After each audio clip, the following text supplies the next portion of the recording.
Eduardo and Melon Ball. Teodoro.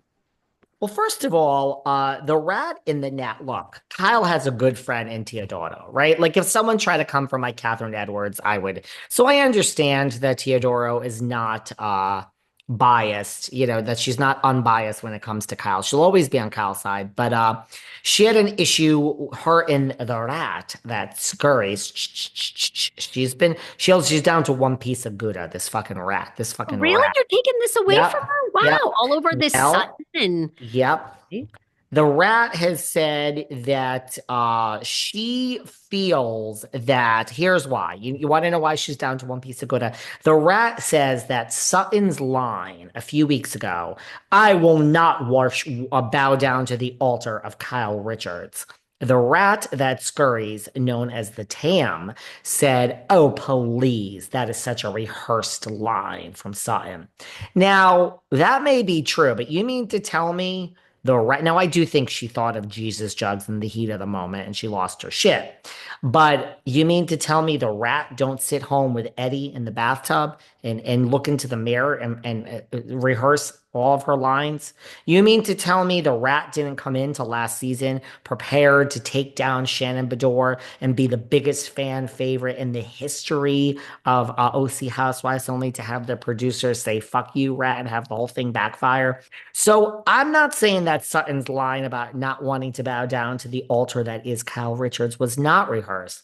But the fact that the rat has a problem with it is if she's never rehearsed anything herself. One piece of Gouda for the rat that fucking scurries cha-cha, cha-cha, cha-cha. wow, the Yep, rat on notice. Well, I notice. yeah, they really came for Sutton. They say Sutton's rehearsed. Although I do have to say the overall feeling about Sutton and Garcelle this season is I do Ooh. think they're wearing thin. And this season of RHOBH is not it's not getting, I don't think, a lot of the buzz. Now, I think that's what Bravo wants. Like I said, I've always had this prediction. I've had this prediction for a long time, which is I think Bravo is now going to be doing the TLC road, which is TLC. They're no longer interested in making their people stars. That ended with John and Kate plus eight and the Duggars.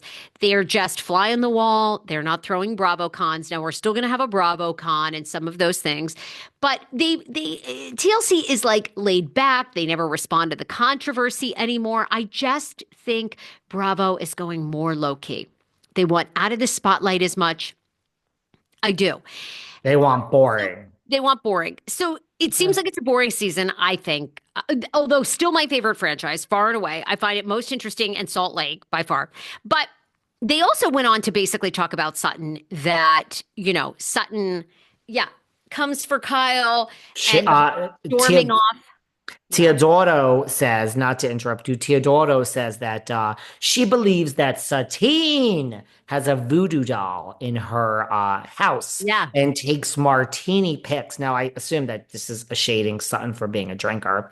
Takes martini picks and sticks them into Kyle's little beady eyes and says, I'm going to hurt you. I don't think Satine has a voodoo doll of Kyle, but Teodoro does.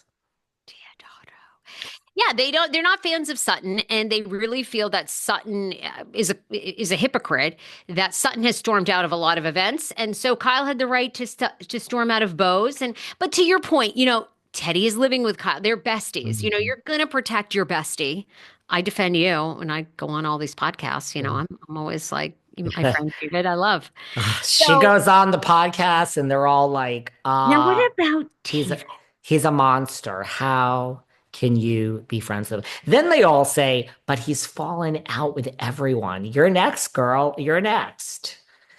I know. And then we're like, when are we going to dinner? Where are we going to? Prime 48 You know Steak? where speaking of which, you know where I want to go? I was just talking about this on the Patreon. I've actually wanted to go there. Let's go to Arden as shown on Beverly Hills Housewives last week. That's where Kyle took. I've actually wanted to go to Arden. It's right in West Hollywood. That's where Kyle Oh, took Satine and Garcelle and Erica and tried to rent with all the flowers. And Sutton said, I'm ordering a whole large pizza. And if you were watching closely, that pizza was there was a box with the leftovers that said so even women that make 3.3 $3.6 million a year in alimony, 300,000 times 12, right? Isn't that 3.6 million? Even that Satine even takes home the but you are right. So let's go to Arden. I'm only here for like another minute. I Thank know. Well, we're going. Like, I think Tuesday night, you and I are going to go to Arden, just have a little early happy hour, a little. Not Tuesday because I have to Oh, see Gregory Zarian. We love Gregory Zarian, great actor. He okay, was on Wednesday Apprentice. night. Yes. Wednesday night, I'm putting that on. God, I'm going down, I'm going out every night. Look at me. Who am I? Wednesday, yeah, Wednesday, yeah, yeah, Wednesday night, Um, 100%.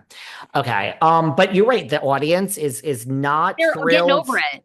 They're not thrilled with Satine. They're not, listen, they're not thrilled with Kyle Richards either, but they're not thrilled with Garcelle. They're really not thrilled with Garcelle. They're really not thrilled with Kyle. And I think you're right.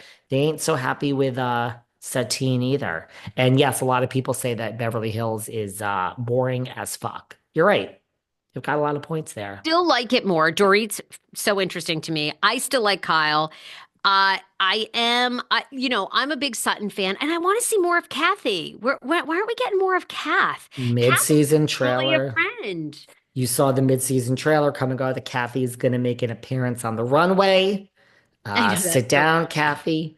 I love it all. You know what though? No, I love my Kath, so I don't know. It is a little, what do you think? Do you think it's a little slow? I mean, it's what the kids are saying, but what do you think? You're the expert.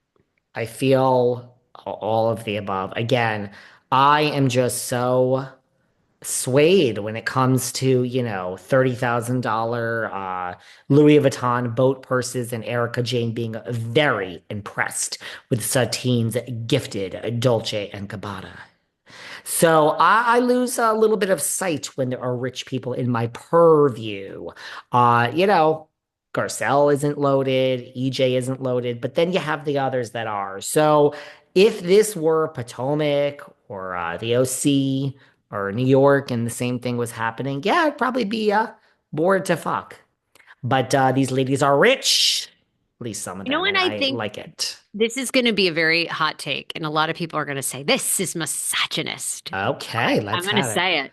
I Say like, it, because then I, they'll hate you this week instead yeah, of me. I no love worries. it. And leave me terrible reviews. Thank you. So I will say, isn't RHOBH proving that we really need the husbands? That the husbands add an element to these shows that is really unmatched? And they do. They do. Why do we think Salt Lake is having such a moment? Well, the husbands are in the mix. Why do we think Jersey was so good? Louis versus Joe Gorga. I mean, I'm sorry, but you need the men. The franchises that are really getting dogged are Roni, there's hardly a man in sight, and RHOBH without the men, without the Tom Girardis, without these men that, because he was a con artist, but, you know, without the Mo, without the relationship with PK, they really do add an element of it that when it's taken away, you're like, it's just not the same. My co-host is a misogynist, and